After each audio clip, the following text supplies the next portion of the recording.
Namaste. So as part of this yoga therapy course we are running, as part of that course we're going to go through our Hatha Yoga practices. So I thought let's just talk a little bit on various aspects of Hatha Yoga itself. So we will be working on quite a lot of Jattis. So Jattis are very sort of subtle, simple practices. Sometimes you can also use the word for them sukshma Vyayama. So the sukshma is the subtle and Vyayama is the exercise. So Jattis are completely unstructured, free practices to break through all the old memories or the stress or the crystals or the toxins that build into our muscles. So it can be as simple as just shaking your hand. Sometimes it can be just tapping your fingers or maybe tapping on your forehead. So these are very subtle, very sort of gentle yogic practices that we're going to work through to remove all the old memories or the toxicity from our body. Then we're going to work on a very extensive sort of what we call the Hatha Yoga Kriyas. Some of the Hatha Yoga Kriyas we will be doing on chair, maybe the floor or standing or with the support of the wall. So we're going to explore a little bit on how do we make some of the practices accessible to people at various levels. So lots of Kriyas in that way.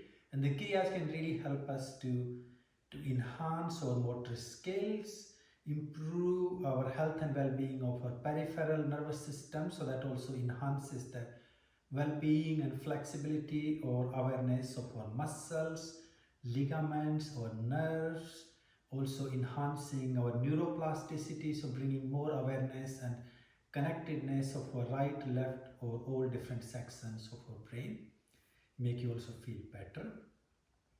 Then we're going to work on what we call more of the isometric practices. So these are more where you hold very simple static postures to create some extra pressure.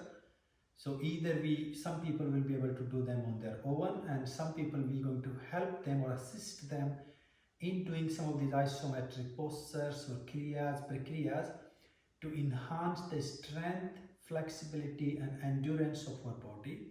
And one of the amazing things through them, it really helps people to feel really good about themselves. So people start to feel completely different in their body, the sense of confidence, self-belief, this sense of ease or this enhanced sort of well-being that flows through that practice. Then we will be working on lots of therapeutic postures or asanas.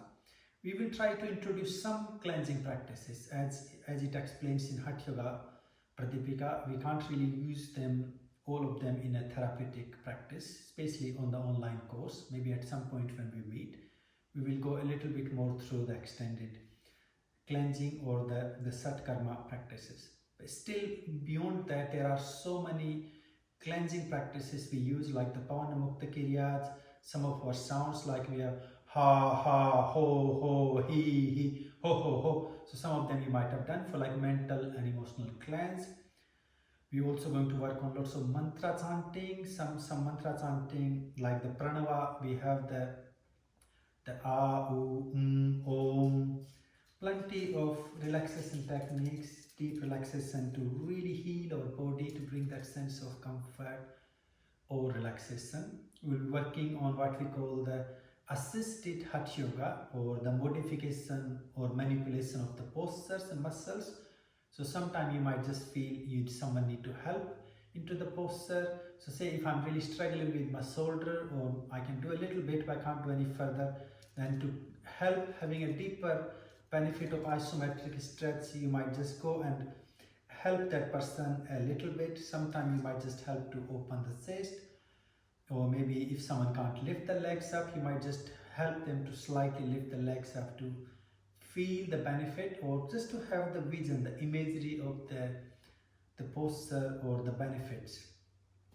So these are some of the basic ideas or the principles that we're going to follow in our Hatha Yoga practice. And I do believe, when it comes to the physical practices itself, there are a very extensive, rich amount of practices in Hatha Yoga. As you all would have heard that there are 84 million postures, the Kriyas and Prakriyas of Hatha Yoga, and each one of them has its own therapeutic value. So as I guess as a good yoga teacher, what we will be exploring or working together is finding the way how we can introduce some of these beautiful practices or the Kriyas, Prakriyas, Asanas, Mudras, pranayama to people who need them most, but to their level. Not what we want, but actually what people need or how they can practice it. So hopefully we all can enjoy.